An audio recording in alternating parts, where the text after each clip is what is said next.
यह तस्वीर है नए भारत के नए उत्तर प्रदेश की, जो यशस्वी प्रधानमंत्री नरेंद्र मोदी जी के विजन डिजिटल इंडिया के अनुरूप बन रहा है वर्ल्ड क्लास एआई हब।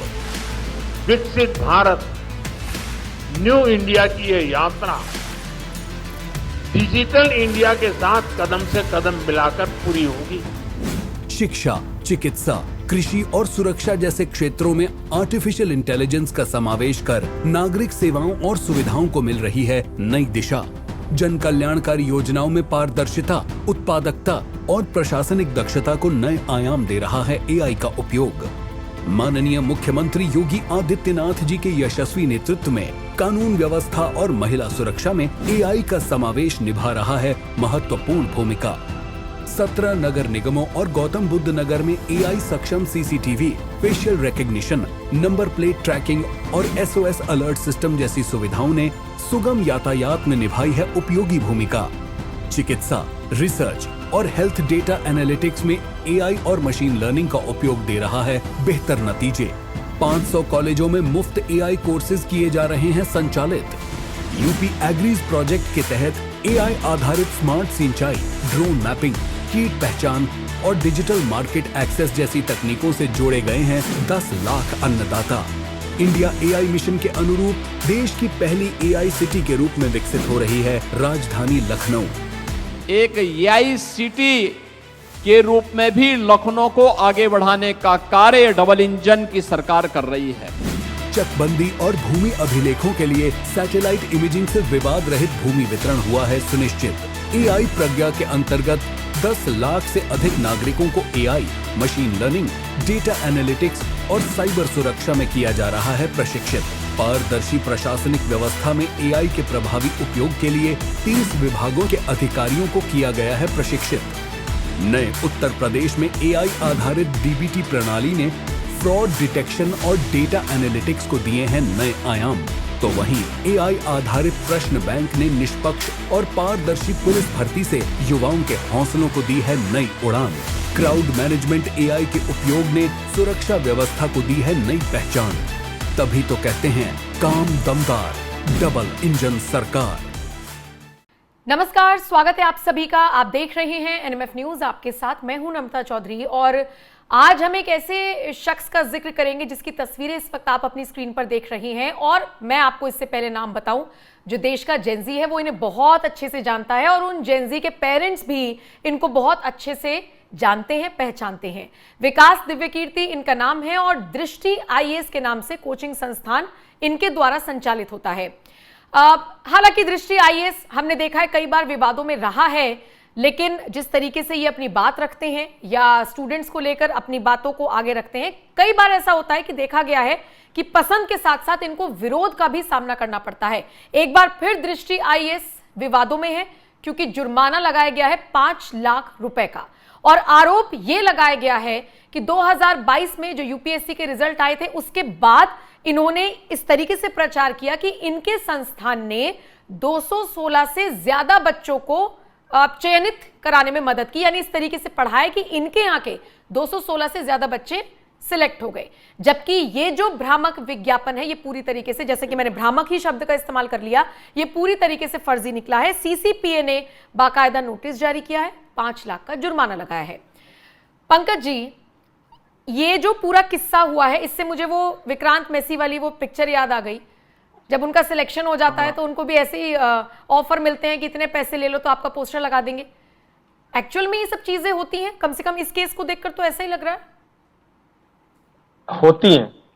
आप भले ही घर पे पढ़ के सेल्फ स्टडी करके कोई कॉम्पिटिटिव एग्जाम पास कर ले, लेकिन जैसे ही आप कॉम्पिटिटिव एग्जाम पास करते हैं आपके पास 4-5 ट्यूशन वाले आते हैं, कोचिंग वाले, और कहते हैं कि इतने पैसे ले लो, आपका चेहरा हम लगा देंगे कि हमारे यहाँ ये पढ़ाई करते थे और इसलिए ये डॉक्टर, इंजीनियर या आईएएस या जो भी बन गए, बैंक पीओ वगैरह, बहुत तरह के इस तरह फर्जीवाड़े चलते थे।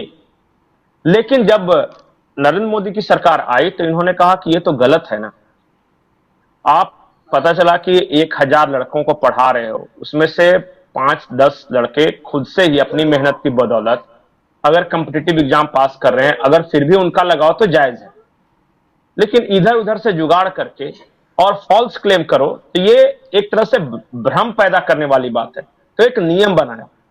नियम यह बनाया कि अगर आप फर्जीवाड़ा या भ्रामक विज्ञापन करते हो तो आपके खिलाफ सख्त कार्रवाई की जाएगी। यह सभी कोचिंग इंस्टीट्यूट्स के लिए था, तमाम तरह के जो देश में चल रहे हैं, कि आपको वही बताना है जो आपने अचीव किया है।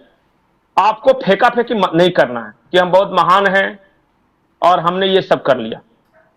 जब ये नियम लागू हुआ, उसके बावजूद आज भी बहुत सारे कोचिंग इंस्टीट्यूट्स ऐसे हैं जो कि इस तरह का भ्रम फैला रहे हैं। एक पता नहीं सोशल मीडिया पे एक पोस्टर वायरल हुआ था, वो आपकी नजरों से गुजरा या नहीं। बिहार के जहानाबाद में एक कोचिंग चलाता था। उसने कहा कि मेरे यहां पढ़ने वाले लड़कों को अगर मैंने बैंकिंग नहीं निकलवा दिया तो मुझे मार कर टांग देना। जहानाबाद के चौराहे पर पता नहीं कौन सा चौराहा था। मतलब ऐसे भी विज्ञापन ये कोचिंग वाले देते हैं। मतलब कॉन्फिडेंस देखिए उस बंदे का। तो लेकिन अब तो 5 लाख का इस तरह के विज्ञापन, तो इसीलिए ये दृष्टि आई जो विकास दिव्यकीर्ति का था। इन्होंने बड़े बड़े क्लेम किए कि मैंने इतना कर दिया उतना कर दिया, जबकि हकीकत यह थी कि वो क्लेम सही नहीं था इनका। तो जब से वो नियम लागू हुआ तब से आप देख रहे हो कि देश में इस तरह के फॉल्स विज्ञापन की संख्या में कमी जरूर आई है, लेकिन इस नियम को और सख्ती से लागू करवाने की जरूरत है। जाहिर तौर पे कोचिंग वाले नाराज हैं सरकार से कि हम जो बड़े बड़े विज्ञापन देते थे, झूठा सच्चा जो भी विज्ञापन देते थे, अब उस पर रोक लगा दिया है।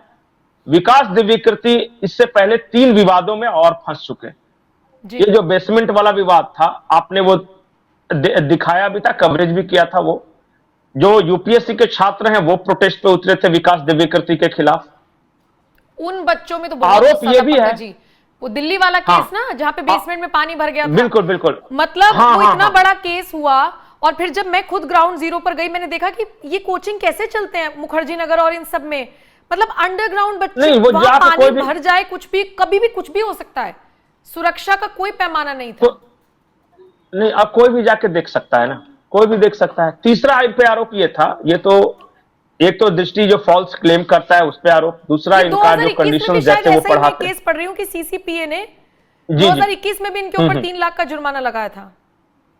हाँ, उस वक्त भी इन पे जुर्माना लगाया था, लेकिन फिर भी ये मान नहीं रहा है। एक और इन पे आरोप है कि ये क्या करते हैं ना, कि अपना मीडिया में प्रचार करवाते हैं।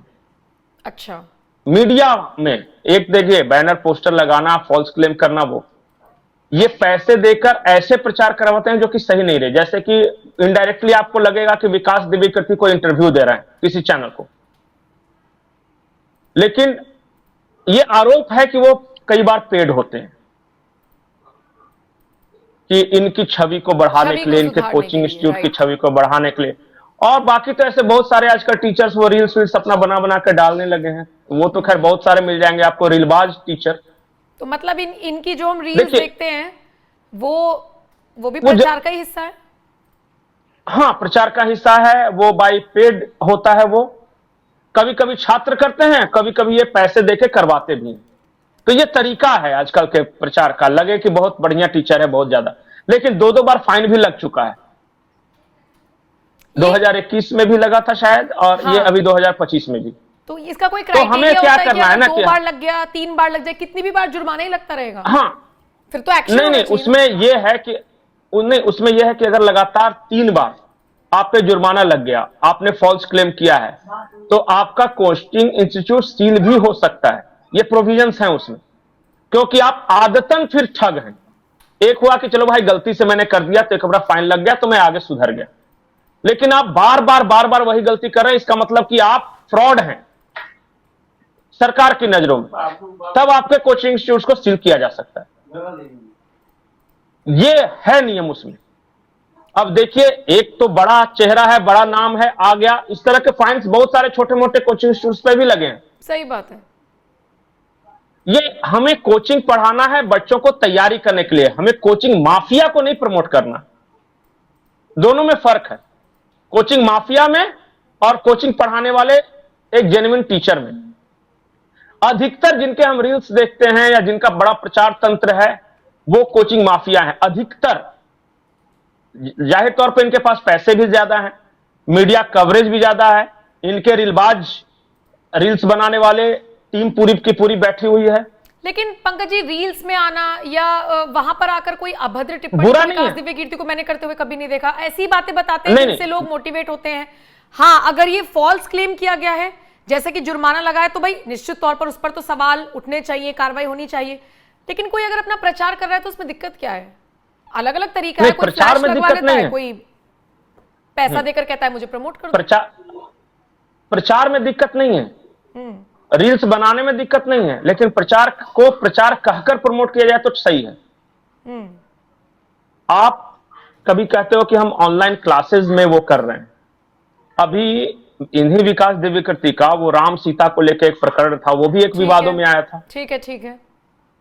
तो इसलिए मुझे ऐसा लगता है पर्सनली कि ये बहुत सीरियस जॉब है, यूपीएससी की तैयारी करवाना। ये नेतागिरी नहीं है, ये फिल्म स्टार्स वगैरह की तरह नहीं आप जी सकते। अगर जो ऐसे जी रहे हैं या जो इस तरह की हरकतें कर रहे हैं तो कहीं ना कहीं वो डेविएट भी हो रहे हैं अपने लक्ष्य से, क्योंकि एक टीचर के पास इतना टाइम कहां है कि जा जाके इंटरव्यू दे रहे हैं, रील्स बनवा रहे हैं, और वो जो बॉलीवुड स्टार्स वगैरह करते हैं। ठीक है, आजकल तो 20 सेकंड्स ऑफ फेम जो होता है तुरंत सोशल मीडिया पे ये बड़ा, मुझे किसी तरह से कोई आपत्ति नहीं, मुझे व्यक्तिगत रूप में किसी के बारे में कुछ नहीं कहना, सबकी अपनी अपनी लाइफस्टाइल है, सबका ये है। लेकिन आपको इस देश के नियम कानून मानने पड़ेंगे, आपको छात्रों के साथ न्याय करना पड़ेगा, और अगर आप पे बार बार इस तरह का फाइन लग रहा है तो फिर सवाल उठेंगे ही, सही, और उठ भी रहे हैं। बिल्कुल बिल्कुल। और यही जी। सवाल हमने उठाने एक की कोचिंग कोशिश वाला की। इसी तरह इसी तरह कोचिंग वाला टीचर जाके आम आदमी पार्टी से चुनाव लड़ गया। ये अलग बात है कि वो हार गया, वोट नहीं आया उसका, लेकिन आजकल कहां है पता नहीं चल रहा। अब तो टीचर तो बहुत सीरियस जॉब है ये, यूपीएससी की तैयारी ऐसा कोई भी छपरी उठकर नहीं करवा सकता। उसके लिए बहुत पढ़ना पड़ता है, बहुत पढ़ाना पड़ता है। ठीक है जी। तो दृष्टि आईएएस एक बार फिर से विवादों में है, पूरा कारण क्या है आपने जान लिया, विकास दिव्य कीर्ति को लेकर कैसे सवाल उठ रहे हैं ये आपने समझ लिया। अब आप इस पर क्या राय रखते हैं, अपनी राय हमें कमेंट करके जरूर बताइएगा, और बाकी अपडेट्स के लिए बने रहिए एनएमएफ न्यूज के साथ।